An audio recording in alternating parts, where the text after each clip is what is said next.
momen atau di era zaman sekarang. Kemarin kita baru aja selesai ngobrol sama Mbak Li Gunahananto, di mana harusnya kita tuh harus punya plan A, plan B, plan C. Dalam artian kalau misalnya kita sebagai seorang pekerja misalnya, mungkin butuh adanya kegiatan lain, mungkin dari hobi, mungkin dari kegiatan-kegiatan yang kemudian bisa menghasilkan. Salah satunya lewat bertani. Karena di zaman sekarang kayaknya kan kita tahu ya, kita juga butuh yang namanya quote-unquote swadaya. Maka ya kenapa enggak kalau misalnya kita nanam let's say dari cabai sendiri deh. Harga cabai kan mahal tuh ya. Kita nanam cabai sendiri yang memang mudah juga, simple dan bisa dilakukan di lahan yang sempit. Betul, dan yang paling penting adalah fresh gitu detikers ya. Jadi bukan kayak cabenya tadi misalnya udah yang kayak layu, ditaruh di kulkas udah kelamaan. Mungkin kamu juga masak nggak tiap hari, cuma 2-3 hari sekali gitu. Nah dengan adanya si metik sendiri di tempat kamu ini kan bisa menolong banget gitu dari kualitas makanan yang kamu makan sehari-hari juga. Betul, dan beruntungnya sekarang ini kegiatan bertanam ini tidak hanya dilakukan oleh quote-unquote orang tua aja, tapi ke anak-anak muda. Bahkan kita membawa langsung anak muda yang telah berhasil membuktikan bahwa sekarang ini beliau banyak sekali menanam tanaman dan menarik karena tanamannya katanya sampai dengan melon yang rasanya manis banget. Wow, ya kita coba ngobrol-ngobrol sama tadi udah disebutin namanya Mas Hanif ya. Mas Hanif ini adalah seorang petani muda. Hanif Irsyad, selamat pagi. Selamat pagi. Pagi Mas. Gimana kabarnya? Luar biasa. Wah. Luar biasa. Sebentar, Ini kalau pasti morning ngomongin person deh kayaknya kelihatannya ya. iya gue Betul. rasa sih. Sebagai Betul. petani muda ya ngasih Iya. image-nya kayak bangun pagi sebelum rezekinya dipatok ayam. Ngomongin masalah petani muda, emang kalau boleh tahu Mas Hanif nih umurnya berapa ya? Baru 25 tahun. 25 tahun. 25 tahun. Dan sekarang concern banget di bidang bertani. Betul, di pertanian hidroponik lebih tepatnya. Apa yang terjadi dalam hidup kamu sampai tiba-tiba kamu mau bertani? Kan anak zaman now kayak katanya nggak suka. Apa karena lagi quarter life crisis juga tadi? Enggak ya? Baru umur 25. Kayaknya ini udah di plan dari awal deh. Dari Iya. sebelum aku hit Iya. 25 ya. Ceritanya, karena memang saya lulusan pertanian Universitas 11 Maret. Oh, pantesan. Betul. Jadi memang secara background, saya memiliki background pertanian begitu. Kebetulan saya juga lahir dan besar di lingkungan pedesaan yang erat kaitannya dengan pertanian. Oke. Nah dari situ bertemu dengan kawan-kawan yang di pertanian, bertemu dengan dosen-dosen dan belajar dengan petani, akhirnya menumbuhkan satu motivasi. Dan ini saya punya satu quote andalan yang menjadi inspirasi kenapa sih anak-anak muda harus bertani gitu ya. Selama manusia belum bisa makan besi, plastik, kayu, maka sampai saat itu pertanian tetap akan dibutuhkan. Setuju. Tapi bisa dikatakan kamu privilege berarti ya. Pertama kamu berkuliah, kedua kamu tinggal di lingkungan yang memang perkebunan juga ibaratnya. Karena ada Betul. lahan di sana ya. Betul, tapi faktanya memang lulusan pertanian di bawah 10% yang melanjutkan karirnya menjadi petani. Oh gitu. Betul. Wah, ini Betul. fakta yang menarik nih. Benar-benar. Karena rata-rata juga tetap jadi banker gitu-gitu kan ya. Betul, rata-rata kawan-kawan saya itu kerja di bank. Oh. Memang itu fakta. Iya. Agak Pertanyaan. sayang sebetulnya ilmunya nggak kepake ya. Betul.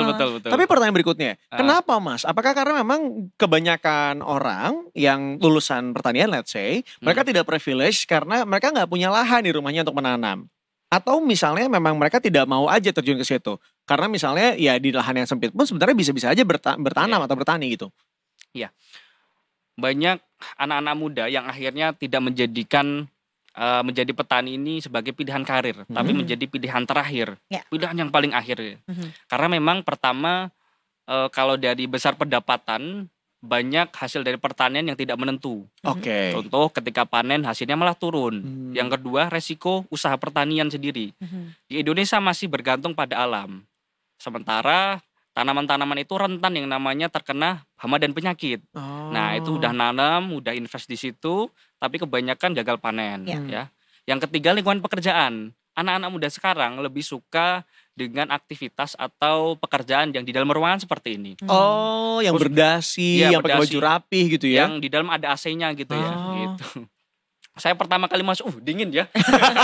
Biasa pokoknya soalnya kan Iya. ngandelin angin sama sinar matahari aja Betul, ya betul. Mas. Karena kalau misalnya baju rapi doang, kamu juga bertani tuh pakai ini ya batik ya. Aku lihat di Ya. Instagramnya dia bertani tuh pakai batik. Tapi menurut aku ini hal yang menarik karena yang nggak selalu loh bertani itu kemudian pakai baju yang let's say quote unquote iya ibaratnya baju santai, gembel banget gitu juga Betul. enggak kok bisa rapi Betul. juga ya enggak? Ya. Itu sebetulnya mood ini aja ya, kamu nge-build mood kamu kayak aku mau gimana moodnya terserah aku gitu kan ya. Iya. Jadi bisa Iya, ngatur-ngatur iya. sendiri. Bahkan ya. lebih enak karena ketika menjadi seorang yang bertani gitu ya, dia jadi bosnya kan. Iya betul. Sedangkan teman-teman yang ada di dalam Betul. ruangan itu, mereka tuh cuma jadi karyawan sama kayak aku. Kita nggak punya usaha sendiri soalnya. Oke, nah kita mau diceritain sedikit nggak? Apa aja yang kamu tanam? Ya, saya fokusnya di melon hidroponik. Kemudian Apa tuh melon hidroponik? melon hidroponik, melon yang dibudidayakan secara hidroponik. Oh, Jadi perbedaan dengan melon-melon yang di sawah, mereka menggunakan teknologi. Oke. Teknologi berupa air. Jadi memang itu minim pestisida dan di dalam greenhouse, di dalam ruangan. Begitu ya. Jadi secara kualitas tentu lebih bagus, lebih manis, lebih tahan lama begitu ya. Dan harganya pun bisa berkali-kali lipat dibanding melon biasanya. Oke. lebih terhindar dari kegagalan kah? Lebih terhindar dari kegagalan panen? Minimalisir, karena Oke. memang di dalam ruangan, di dalam Oke. greenhouse. Oke. Gitu. Mas Hanif boleh lihat nggak ini apa pakcoy ya? Nah ini Coba. Nah, Boleh boleh nih. nggak sih Mas sebetulnya di caisim ini. Oh, caisim. Caisim. Oke. Karena Boleh. si kata-kata hidroponik ini tuh udah sering terdengar The Tickers ya. Dan gue tuh pengen dong dijelasin kayak hidroponik itu sebetulnya apa sih. Karena gue baru dengar ada hidroponik tuh di buah. Terutama kan kayak Oke. tadi tuh buah melon dan bukan buah yang kecil ya. Kayak Oke. misalnya jeruk gitu atau apel gitu. Dan lebih sering ngedengar hidroponik tuh di sayur. Kayak misalnya kangkung Oke. hidroponik, Iya. caisim hidroponik ini. Ya. Jadi sebetulnya apa metode hidroponik itu? Apakah metode penumbuhannya gitu? Karena terkesan biasanya yang hasil hidroponik itu lebih bagus gitu Betul. kualitasnya. Ya, hidroponik itu kan berasal dari dua kata, hidro dan ponik. Hidro itu air, ponik itu tanaman. Jadi tanaman yang dibudidayakan dalam air gitu ya. Jadi hidroponik kenapa lebih bagus? Pertama karena dari sisi nutrisinya bisa lebih maksimal didapatkan di situ. Yang kedua, biasanya hidroponik itu menggunakan greenhouse. Greenhouse itu tujuannya untuk meminimalisir serangan hama penyakit. Oke. Ketika tidak diserang hama penyakit, otomatis kualitasnya lebih bagus. Dan yang lebih menarik, hidroponik ini cocok untuk dibudidayakan di urban, di lahan perkotaan yang Sempit sifatnya ya. sempit. Karena memang itu bisa dibudidayakan di tempat-tempat yang terbatas gitu. Yang kedua, memang sekarang lagi hype mengenai melon hidroponik itu sendiri. Karena memang melon hidroponik ini sasarannya adalah premium. Karena tadi dari rasanya lebih manis, kemudian dari bentuk buahnya lebih menarik gitu ya. Dan memang biasanya melon-melon hidroponik ini bukan dijual di toko-toko buah, tapi di swalayan. Oh. Jadi di swalayan kalau ada melon kuning, melon yang bentuknya lonjong, melon yang hijau, itu melon hidroponik. Oh, kalau kita sebagai konsumen, cara ngebedainnya seperti apa sih untuk ini melon yang biasa ditanam yang normal sama yang hidroponik? Apakah kemudian dia memang ada label tersendiri kah? Ya. Yang pertama coba tanya ke penjualnya dulu, ya gitu ya. Karena biasanya penjual tahu ini melon hidroponik atau bukan. Oke. Ya. Karena dari harga pasti beda ya nanti. Harga beda itu ya. Yang kedua bentuknya biasanya unik. Kalau ini kebetulan melon biasa ini ya. Tapi melon hidroponik itu bentuknya lonjong, kemudian warnanya hijau tua. Ada yang mirip kayak tutul-tutul macan, itu juga ada. Biasanya di toko-toko buah itu sudah diberikan tag melon hidroponik gitu. Itu jaminan mutu dia rasanya lebih manis kah? Lebih Dan lebih manis. empuk atau seperti apa? Rasanya itu macam-macam mas. Kalau melon biasa kan juicy ya. Melon hidroponik itu ada yang teksturnya mirip pir, buah pir. Ada yang Berarti kerenyas-kerenyas dong Iya kalau agak buah pir. crunchy gitu ya. macam-macam ya gitu. Karena itu bagian dari melon premium kan yang melon yang memang dibudidayakan untuk konsumen secara khusus gitu. Oke. Nah terus kalau boleh tahu nih Mas Hanif secara tadi kan secara kayak tekstur, rasa itu kan kayaknya lebih premium gitu ya. Betul. Tapi kalau misalnya secara kandungan gizi, karena kan kita makan kayak gini tuh ngejar si nutrisinya ya. Karena ada sebagian orang tua yang masih ini loh kayak ngerasa yang gini-gini tuh buatan, rekayasa. Bahkan ada orang tua yang nggak mau makan anggur seedless karena dianggapnya tuh kayak gak natural. Nah Gak natural. sebetulnya yang kayak gini gitu stigmanya seperti apa sih? Kalau buah sudah direkayasa. Memang kata-kata rekayasa itu kita pasti selalu kesana jadi aku Gak sudah boleh. menahan Pada ya. kata rekayasa tuh gue akan nyanyi lagu yang satu itu. Sorry Betul. banget. Lanjut silakan Mas. Jadi bagaimana rekayasa buah ini atau sebetulnya bukan rekayasa ini jatuhnya Mas? Iya. Kalau dari buah kan sebenarnya lebih ke bagaimana buah itu dirawat ya. Biasanya melon-melon dirawat di sawah di lahan terbuka memang menggunakan obat-obatan yang berlebihan. Tapi ketika dirawat secara hidroponik, biasanya secara pestisida, bahan-bahan kimianya itu tidak terlalu banyak. Sehingga secara kualitas itu lebih bagus. Makanya secara harga lebih tinggi. Premium. Lebih premium. Gitu. Dia tapi benar nggak sih bahwa itu adalah termasuk dalam rekayasa untuk penanaman sendiri? Rekayasa itu di dalam tanaman memang diperlukan.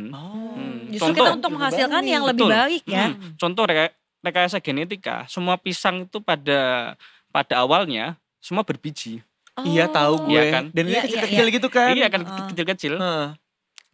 Dan itu bentuk dari rekayasa genetika, makanya dibuat pisang yang tanpa biji, semangka tanpa biji, ya kan.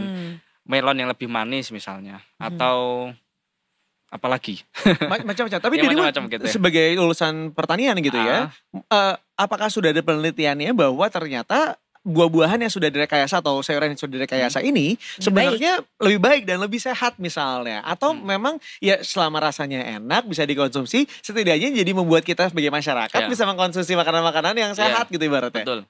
Kalau di pertanian biasanya dikenal dengan sertifikasi organik. Nah, ketika memang ada hasil tanaman yang memiliki sertifikasi itu artinya sudah teruji bahwasannya minim kandungan pestisida. Kalau rekayasa itu tidak, kalau setahu saya ya, rekayasa itu tidak berpengaruh banyak terhadap kualitas nutrisi ataupun bagi kesehatan. Gitu. Oke. Kemudian juga adakah kalau misalnya yang untuk kayak scale-scale-nya lebih kecil gitu ya, mungkin yang lebih seperti urban gitu bisa dilakukan sendiri gitu. Ada kemungkinan gagal panen juga nggak, even tuh kita misalnya udah nyobain yang hidroponik. Karena waktu itu aku mengulang cerita sedikit. Temanku berantem sama bapaknya karena bapaknya hidroponik Caisim juga. Terus dia ngerasa, udah gede. Potong, ternyata tuh masih bisa lebih gede lagi dan itu belum waktunya. Jadi berantem sama bapaknya 2 hari gak ngobrol. Karena bapaknya bete banget gitu. Soalnya itu tuh udah dirawat dengan sepenuh hati. Mungkin sekitar berapa minggu lagi tapi anaknya tiba-tiba ide, udah gede, potong padahal belum. Terus kemarin gue nonton sinetron ada hidroponik membawa petaka. Kan keluarganya dari teman kamu Iya, ibunya sampai bingung, ini di meja makan bapak anak gak ngobrol. Apa pada bisu atau lagi karena bapaknya marah banget. Gitu. Nah itu bahaya ya. Iya. Lumayan. Bisa ada gagal panen gak selain tadi dipotong anaknya ya? Ada. Gagalan panen itu jadi satu kewajaran kalau di dunia pertanian. Kan pertanian makhluk hidup ya. Jadi memang makhluk hidup tuh punya perawatan ya, punya ada kemungkinan gagal panen gitu. Tapi biasanya kalau dirawat secara hidroponik, kemungkinan gagal panennya lebih kecil gitu ya. Tapi kalau ngomongin sayuran, memang idealnya tuh dipanen di usia 20-30 hari. Karena kalau terlalu tua, ini nanti terlalu tebel. Yang kedua rasanya jadi pahit. Pahit. Makanya banyak yang kayak versi babynya ya, baby kailan, baby bayam gitu. Betul. Mohon izin. Jadi teman-teman kalau misalnya ngeliat di sini ini kayaknya kok layu banget. Ya kan udah dipetik ya. Teman-teman. Jadi sebenarnya kalau misalnya yang langsung dipetik dari kebunnya tentunya nggak akan seperti ini gitu ya Mas ya. Ini karena prosesnya memang sudah cukup lama sampai dengan hadir ke studio kita. Jadi aslinya nggak seperti ini intinya. Betul. Nah Mas, ini kita mau ngomongin yang relate banget sama Detiker semuanya. Seandainya ada di antara Detiker saat ini kemudian berpikir bahwa di lahan sempit bisa juga ya untuk kemudian bertani atau bertanam begitu. Apa yang mereka harus lakukan untuk first stepnya sendiri? Apakah mereka harus menyediakan ada lahan dengan let's say tanah atau kalau hidroponik misalnya, apakah memang ada persiapan dari pengaliran air dan lain sebagainya atau mungkin harus bikin si greenhouse tadi atau seperti apa Mas? Iya. Buat teman-teman yang mau bertani itu di lahan sempit ya, yang perlu dipastikan adalah melihat kondisi tempatnya terlebih dahulu. Oke. Nah, kalau misalnya tempatnya berada di naungan ya, di naungan biasanya itu agak susah. Naungan tuh gimana? Naungan itu yang tidak terkena sinar matahari. Misalnya dalam ruangan yang gak ada sinar mataharinya itu susah. Susah. Kecuali kalau memang nanti ada teknologi yang memang perlu diberikan gitu ya. Iya. By the way itu harus direct gak sih mataharinya? Atau kadang kan orang dikasih kayak atap bening aja gitu. Yang penting ada cahayanya masuk. Justru jangan sampai kehujanan. Jadi justru akhirnya yang bagus. Ya. Itu malah tujuannya untuk meminimalisir hama tadi. Jadi memang tertutup ya, tapi transparan cahaya. Betul. Kalau bertani itu tadi yang pertama perlu dilihat dulu dari segi lahannya. Yang jelas perlu mendapatkan sinar matahari yang cukup. Indikator cukup itu paling enggak jam 9 pagi itu sudah dapat sinar matahari. Gitu.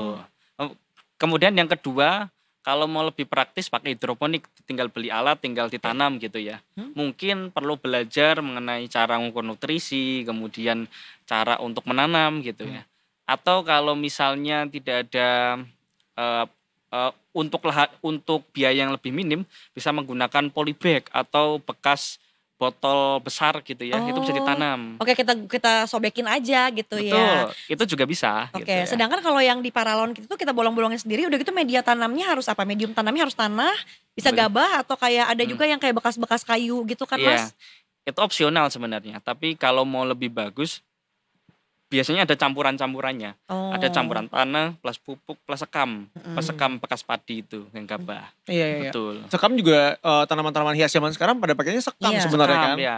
Karena memang itu bisa dilihat dari porositas. Porositas itu bagaimana air langsung turun gitu ya. Nah, sekam itu salah satu media yang paling bagus karena bisa menahan.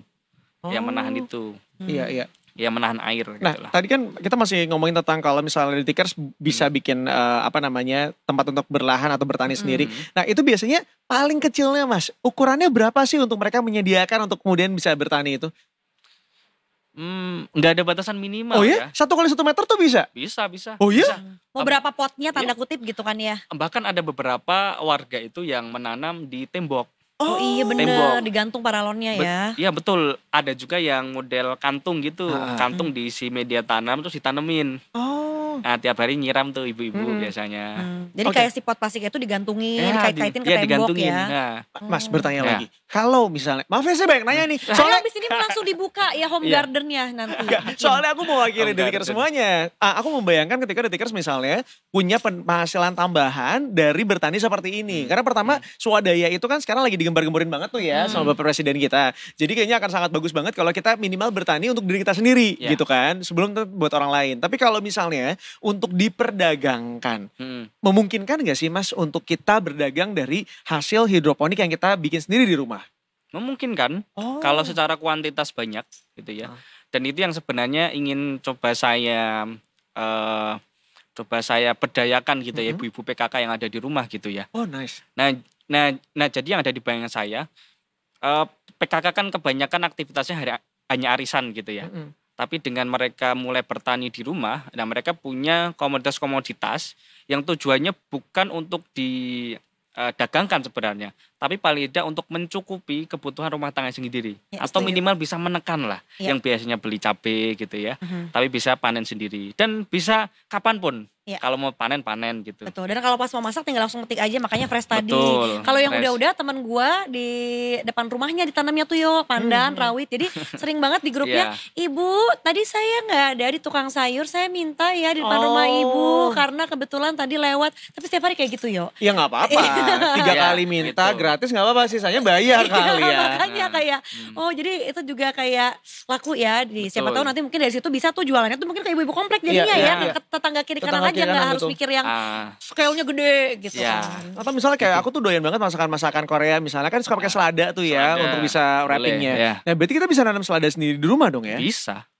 Oh, biasanya berapa lama tuh sampai kita bisa panen? Dari kita nanam? Apa 1 tergantung? bulan. 1 bulan? 1 Oh bulan. cepet dong hitungannya. Cepat. Ini untuk sayur atau sama Sayur. kayak sayur. Kalau melon itu 2 sampai 3 bulan. Oke. 2-3 Terong bulan. itu Terong sama kayak cabai. Kira-kira panen pertama itu di usia 50 hari. Tapi bisa panen terus. ya. Terong, cabai gitu. Wah menarik banget. Mas, Menarik. dirimu ada Instagram atau apa nggak sih yang kemudian dibagikan, di sharing lah ya mengenai Boleh. edukasi-edukasi gitu? Boleh. Kalau sosial media semua sama di @hanifirsyad. @hanifirsyad. Saya sebenarnya lebih fokus di media sosial X. Di sana juga ada satu komunitas ya Mas. Oh menarik. Ya gitu. Ada Apa namanya Komunitas Warga Tani. KWT. Warga tani. KWT. KWT. Akunnya apa? Nah? Komunitas warga tani itu? Iya betul. Oke. Itu ada di X? X ya. X. Alhamdulillah sekarang anggotanya sudah 16.000. Wow. Jadi yang sharing di sana, yang berbagi info pertanian itu tidak hanya saya, tapi semua petani atau semua orang yang mau belajar pertanian gitu ya. Jadi mereka bisa bertanya di situ, bisa ngasih bertanya. informasi. Nah. Bisa pamer hasil kebunnya. Gitu. Oh, bener. seru banget. Buat memotivasi atau enggak kayak misalnya ada yang mengalami kayak kemandekan misalnya kayak Betul. Moms ya ini kok Ya. kenapa bibitnya belum keluar ya gitu. Ya. Atau mungkin bisa nanya di situ Iya, kan betul, gitu. Apakah betul. mungkin airnya kebanyakan atau kurang Betul. airnya. Dan Gitu. ini sebenarnya terakhir aku belajar gitu ya, mencari tahu informasi. Kalau di Amerika sana, kalau ada orang yang pergi ke psikiater dan kemudian dalam kondisi yang stres atau depresi, biasanya langkah utama sebelum diberikan obat itu adalah diberikan tanaman terlebih dahulu. Jadi mereka disuruh menanam dulu, disuruh ngurusin tanamannya. Ya. Itu katanya sangat berpengaruh banget pada kondisi mental kita. Mungkin ini juga salah satunya bisa menjadi quote unquote teknik healing juga ya, dengan bertanam di rumah ya. Betul. Dan itu biasanya yang dirasakan orang-orang yang berkebun. Iya, setuju banget. Kayak mereka tuh lebih grounding gitu ya Mas ya. Betul. Itu yang dirasakan Mas Hanif juga setiap kali kamu lagi ada di kebun kamu. Gitu ya. Ya bahkan saya tuh tiap melihat sawah gitu ya. Ya lihat yang hijau-hijau, damai gitu rasanya, tenang gitu ya. Setuju. Iya sih. Iya gitu. Karena ada yang bilang ini ya harafiahnya kan kita dari tanah ya. Jadi ketika kita kembali ke tanah tuh lebih Iya, tenang aja. lebih Masya tenang. Masya Allah, Allah, ya. Indizen 2025 Iya kan. betul ya. Makanya ibu-ibu kan pada ke anggrek pas udah tua ya. Betul. Iya. Tapi sebetulnya kita miara tanaman tuh kayak ada juga perasaan diinginkan bahwa kayak ini tanaman gua tuh minta gua ngecek hari ini. Jadi kan kita kayak ngerasa dibutuhkan kan gitu. Padahal kita juga yang butuh untuk melihat Iya. tanaman itu tuh berkembangnya bagus nggak gitu. Dan ini bisa jadi inspirasi juga nih ya, Detikers, daripada kita sekarang ini bingung gitu kan. Kalau mau nanam di rumah takutnya lahannya terbatas, enggak juga. Lahan sekecil apapun tadi Mas Arif bilang, itu bisa banget. Jadi daripada kita sibuk buat melihara cabai-cabean, mendingan kita melihara tanaman-tanaman yang kemudian bisa berpengaruh untuk kita juga ya. Bisa Iya, dipakai betul. sendiri. Cabainya yang dikonsumsi. benar, maksudnya cabai rawit, cabai Iya. gendot, cabai keriting, cabai merah, cabai hijau Bukan yang besar. kalau misalnya dibonceng rendeng 3 gitu bukan. Kita Apalagi nggak nggak ke situ pakai helm, arahnya. nggak boleh. Bener. Mas Ani terima kasih banyak loh udah sharing sama kita di sini. Iya, thank you Boleh banget. satu lagi? Boleh banget. Nah, ini. Boleh. Saya kebetulan juga baru rilis satu buku Wow, tentang nice. pertanian. Tentang apa? Mana bukunya? Boleh? Boleh ditampilkan. Sip. Oke. Isinya tentang apa sih Mas? Sambil cerita dong. Dari kampus ke ladang. Jadi perjalanan saya sejauh ini ya. Nah, itu. Tutupin aja gak apa-apa, tutupin aja kameranya. Iya. Aman aja, aman aja. Aman aja. Dari kampus ke ladang. Dari kampus ladang, sebuah refleksi perjalanan pertanian dan kepemimpinan gitu ya. Karena kebetulan saya juga fokus di pengembangan kepemudaan. Oh, Gitu. banyak ya organisasinya, kegiatannya Mas Hanif ya. Tapi Gitu. ini sebetulnya apa yang pengen kamu ceritakan dari buku ini sekilas? Jadi kalau kita beli nanti bukunya, dalamnya tuh isinya apa aja sih yang Ya. kita dapetin? Ya, dari situ pembaca akan mendapatkan perjalanan bagaimana seseorang yang memiliki keresahan di bidang pertanian gitu ya, yang pada akhirnya menjadikan pertanian sebagai satu tujuan hidup gitu. Di satu sisi saya juga di situ banyak menuliskan tentang kepemimpinan sejauh ini. Nah, bagaimana kepemimpinan itu bisa berkorelasi dengan pertanian. Karena di pertanian itu juga butuh orang-orang yang berdedikasi gitu ya, orang-orang yang butuh pengorbanan dan itu membutuhkan jiwa-jiwa kepemimpinan. Nah, perjalanan itu menceritakan proses saya selama di kampus, aktif di organisasi, kemudian di komunitas-komunitas yang memang menjadi satu tempat saya untuk bertumbuh dan juga perjalanan saya menjadi petani. Ada juga di bagian akhir itu kumpulan-kumpulan tulisan saya yang ada di media gitu ya. Gitu. Jadi ada refleksinya, kemudian ada harapannya untuk pertanian di Indonesia. Luar biasa. Mudah-mudahan ini Betul. bisa menginspirasi juga ya nanti Betul. anak-anak muda untuk nggak takut turun ke ladang gitu. Karena Iya. sebetulnya ya masa depan kita ya kalau sampai kita bisa swasembada sendiri pangan, atas buatin negara kita sendiri, it will be great gitu. Karena Betul. ladang juga membutuhkan orang-orang dan generasi penerus yang mau meneruskan si ladang-ladang itu untuk ditumbuhi oleh tanaman-tanaman yang sehat dan segar supaya nutrisi kita semakin terjaga. Bahkan dari Betul sebelum sekali. bukunya hadir sudah ada lagunya juga kan ya. Gimana? Dari kampus sampai ke ladang. Hmm. Apa. Tapi Mas Hanif ini buat aku pribadi sangat menyenangkan bertemu dengan anak muda yang masih mau kemudian mempromosikan, kemudian juga masih mau melakukan berladang itu sendiri. Betul. Karena seperti yang disampaikan tadi ya, kalau misalnya kita generasi mudanya nggak ada yang mau kemudian melanjutkan tongkat estafetnya, maka mungkin kedepannya kita akan sulit. Masa kita harus impor dari luar sih gitu ya. Betul sekali. Apalagi dengan tarif yang sekarang makin naik dengan Betul. impor ekspor ini ya, Iya. takutnya malah mempersulit buat kitanya. Dan hey, tanah yang bagus kan tanah kita ya. Iya. Kan Betul kasarnya di Indonesia tuh lo lempar bibit aja tuh bisa tumbuh detikers, sedangkan di luar negeri mana bisa kayak begitu. Iya. Dan ini Jadi bisa dimulai dari lahan-lahan yang sempit ya. Iya. setuju banget detikersnya dimulai dari pekarangan rumah ya, mau di taman belakang, taman depan gitu. Bahkan kalau nggak ada tanah di bawahnya gitu di tamannya bisa digantung aja gitu. Mungkin kamu punyanya taman kering gitu kan ya. Iya. Silakan juga mungkin Mas Hanif kalau detikers ada yang mau beli buku dari kampus ke ladang ini bisa nyari kemana?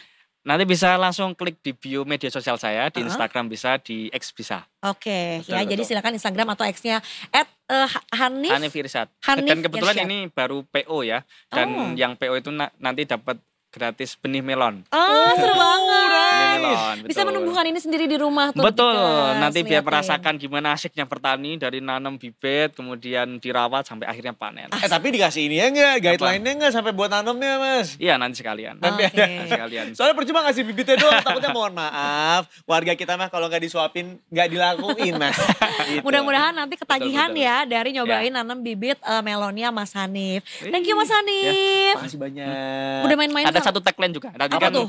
Detik Pagi tagline-nya Jangan Jangan tidur tidur lagi. jangan lagi. Nah, ini saya juga ada tagline petani muda yang bertani. Weh. Oh, petani muda, ya. yang muda yang bertani. Yang muda yang bertani. Yang muda yang bertani. Oke, gue itu untuk rantai lain sama Detik Pagi ya. Siap. Kamu juga ikutan Detik Pagi, jangan tidur lagi Jangan pakai gerakan tidur ya. lagi, Iya, oke. pakai Siap. gerakan, Oke ya. lah kalau gitu. Detikers, sekarang sudah masuk jam 11, maka waktu kita untuk pamitan juga. Tapi nggak usah khawatir karena Detik Paginya masih akan menemani dari hari Senin sampai dengan hari Jumat dari jam 8 pagi sampai dengan 11 siang. Iya, Detikers jangan lupa juga di follow ya sosial media kami dari segala platform. Ada di Instagram, ada di X dan juga ada di TikTok @detikom. YouTube channel juga subscribe Detikom. Oh jangan lupa juga follow Instagramnya dan juga X-nya dari Mas Hanif Irsyad ya. Karena di situ banyak informasi-informasi tentang bertanam atau bertani. Betul, Iya. @KHANIF Irsyad ya. Ya, itu Silakan dia. di follow aja dari dua platform tadi, Instagram dan juga X. Kalau gitu saatnya kami untuk pamit undur diri. Tapi jangan khawatir karena kami akan kembali menemani kamu besok lagi di jam 8 pagi. So saksikan selalu Detik Pagi,